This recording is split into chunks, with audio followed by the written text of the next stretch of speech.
तो it's an inspiring positive film.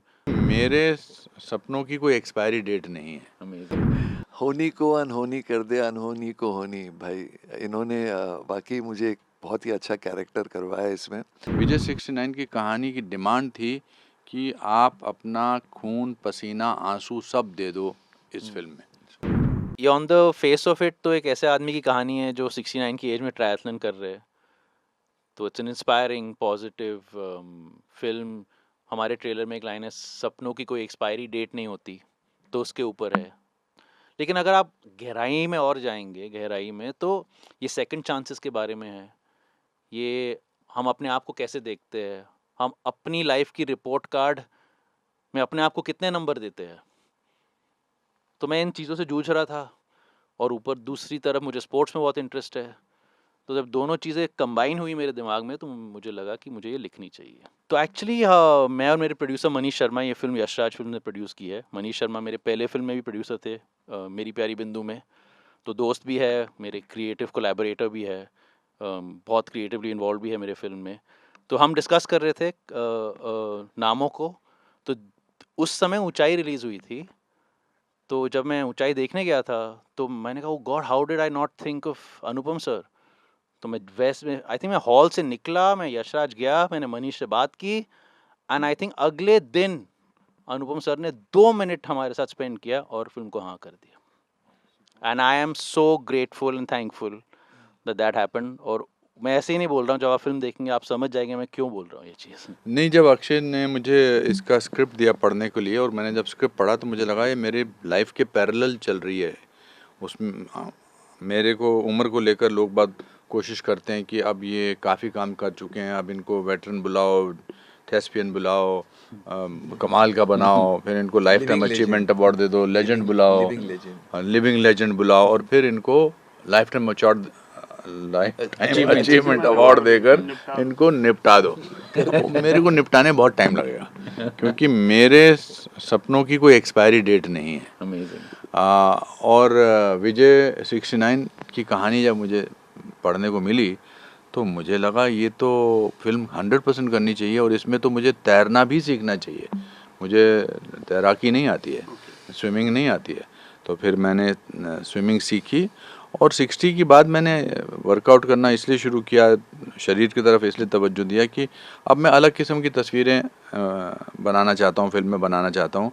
तो उसके लिए क्या मेरी बॉडी लोगों को प्रेरित करती है कि हाँ, अगर मैं नहीं वैसा दिखता तो शायद इनके जहन में वो बात नहीं आती।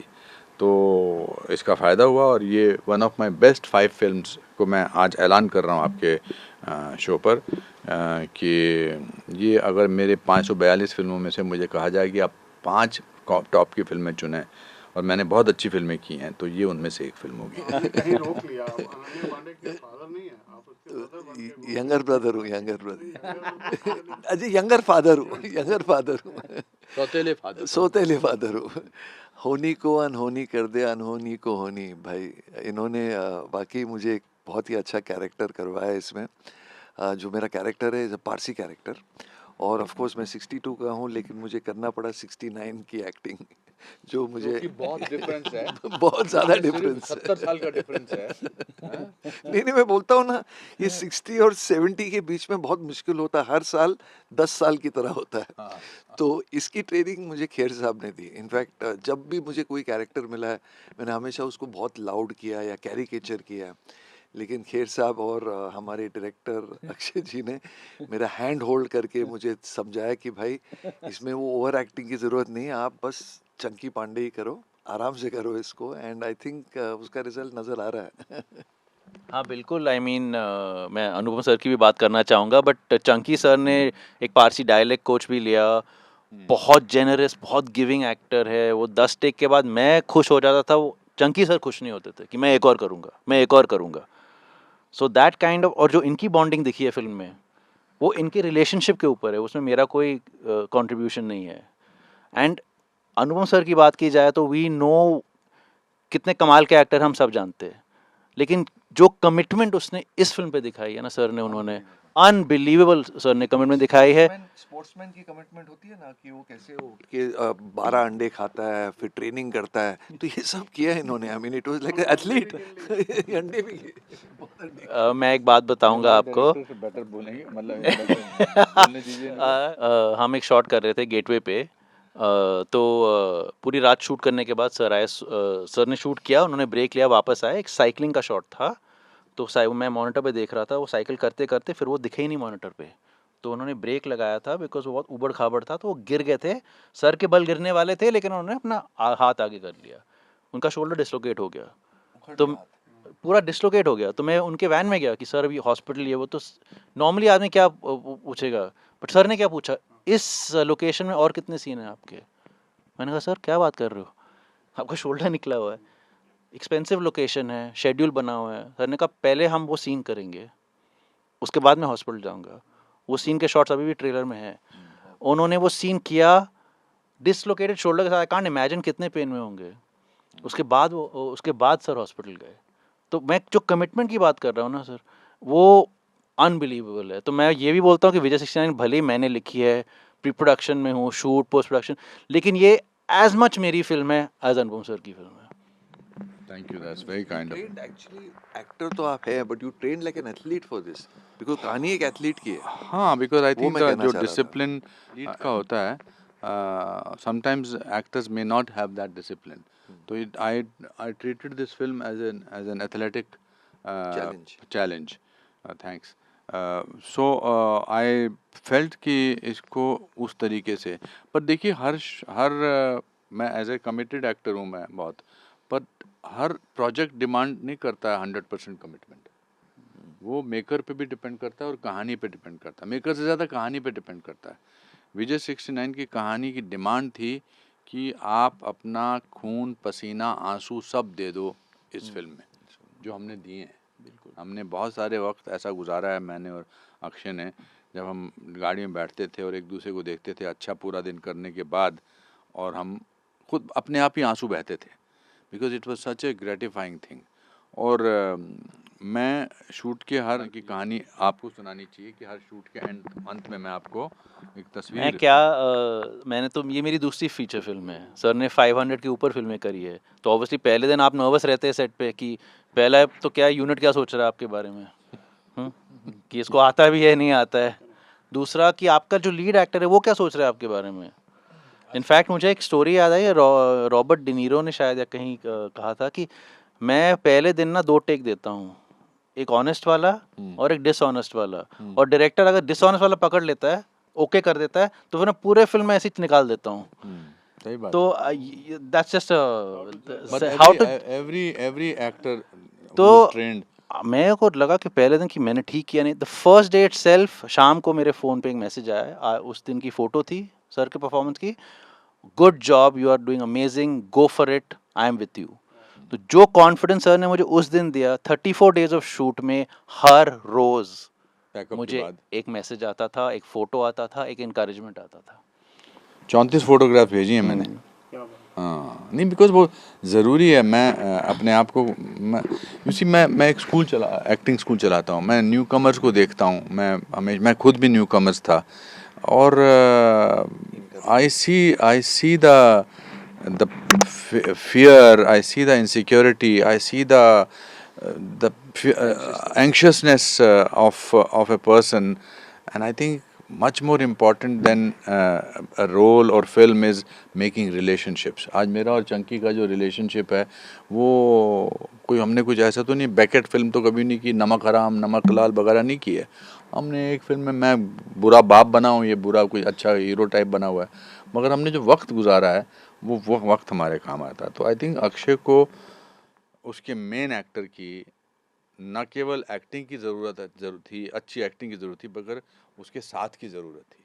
वो बहुत इंपॉर्टेंट है और वो नज़र आती है आपको फिल्म में। नहीं, मैं तो ये मैसेज सिर्फ 65 के ऊपर के लोगों को नहीं देना, मैं 25 के लोगों को देना चाहता हूँ।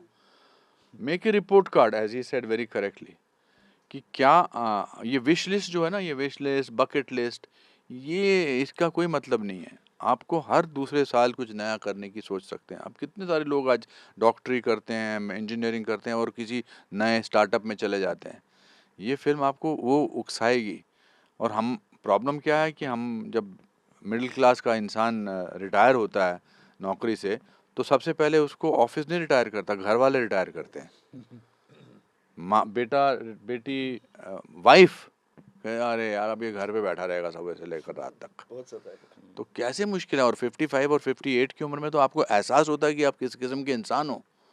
अब तो ज़िंदगी की शुरुआत करनी है और शुरुआत करते वक्त आप रिटायर आपको कर देते हैं। और मेरा एक बड़ा अच्छा डायलॉग था किसी फ़िल्म में, वो अपना कौन सी फ़िल्म थी, शिव शास्त्री बैल्बोआ में, कि नौकरी से रिटायर हुआ हूँ, ज़िंदगी से रिटायर नहीं हुआ हूँ।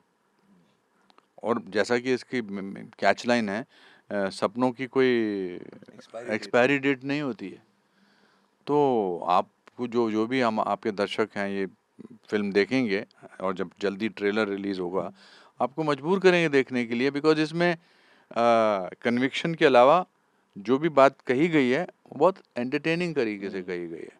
इसका जो मेन कैरेक्टर है वो बूढ़ा लाचार इंसान नहीं है, वो खतरनाक खूंसट आदमी है, गाली देता है। आप कुछ बोलने वाले थे। नहीं, आई वाज गोइंग टू से कि भले ही थीम्स इसके डीप है या बात गंभीर है, but the vehicle we have chosen एक एंटरटेनिंग फिल्म है, लाइट है, आप इंजॉय करेंगे। इनफैक्ट मनीष शर्मा मेरे प्रोड्यूसर, हमने बहुत ज़्यादा डिस्कशन किया इस पे कि we have to make an entertaining film, we have to make a light film, we have to make you laugh and cry and then feel something. तो I am hoping that that also comes across. It's not a lesson, हम there is no इस message. Film के मुझे set पे जो खाना मिलता था बहुत कमाल का खाना मिलता था। लेकिन हाँ, जब ये बताता हूँ कि जब अक्षय आया था मुझे मिलने के लिए, कहानी उन्होंने पूरी कहानी भी नहीं सुनाई, खाली मेरा कैरेक्टर मुझे सुनाया। और कहीं ना कहीं मुझे लगा कि एक डायरेक्टर जब फिल्म बनाता है ना, उसके कुछ फेवरेट कैरेक्टर्स होते हैं फिल्म में। ये एक वो कैरेक्टर था जो अक्षय के लिए बहुत प्यारा था। ये है आधा पारसी, मुझे बनाया पूरा पारसी फिल्म में। तो मुझे समझ में आया मुझे ये करना चाहिए, बिकॉज कहीं ना कहीं मुझे डायरेक्टर का थोड़ा फेवरेटिज्म मिलेगा और इनका बहुत कंट्रीब्यूशन भी था। और जहाँ इनको मौका मिलता था मेरा एक दो कुछ बड़ा ही देते थे ये। और मैं भी कोशिश करता था वन मोर करके। और फिर ऑफ कोर्स खेर साहब तो आई मीन पूरे पूरे सेट को अगर किसी ने जगा के रखा था, इट वाज खेर साहब एंड हिज एनर्जी। तो आई थिंक या that was the most beautiful experience. और हाँ, इनके बारे में एक चीज़ कहना चाहता हूँ, ये वर्ल्ड के यूनिवर्स के सबसे कामेस्ट डायरेक्टर है। बहुत ही शांतिपूर्वक आराम से करते सब कुछ। कभी उन्होंने किसी पर चिल्लाया नहीं, कभी उन्होंने अपना टेम्पर नहीं लूज किया। ये पहली बार मैं देख रहा हूँ कोई फिल्म में। लेकिन हाँ, सबसे काम निकाल के रहते थे, बिकॉज इनका नाम हमने रखा था one more. But it was a beautiful experience Akshay भाई। इसका सीक्वल बनाना और विजय फिर 70। उसमें विजय 70 का रोल मैं करूँगा। हमारी ये film Vijay 69 produce by Manish Sharma and YRF की फिल्म है, जो नेटफ्लिक्स पे 8 नवंबर को आ रही है, स्ट्रीम करेगी नेटफ्लिक्स पे, ज़रूर देखिएगा। और ये फिल्म है आप परिवार के साथ देख सकते हैं, सब लोगों के साथ देख सकते हैं, grandfather, grandmother, grandson, granddaughter, बीच में जितने भी लोग हैं सबके साथ देख सकते हैं, आपको अच्छी लगेगी।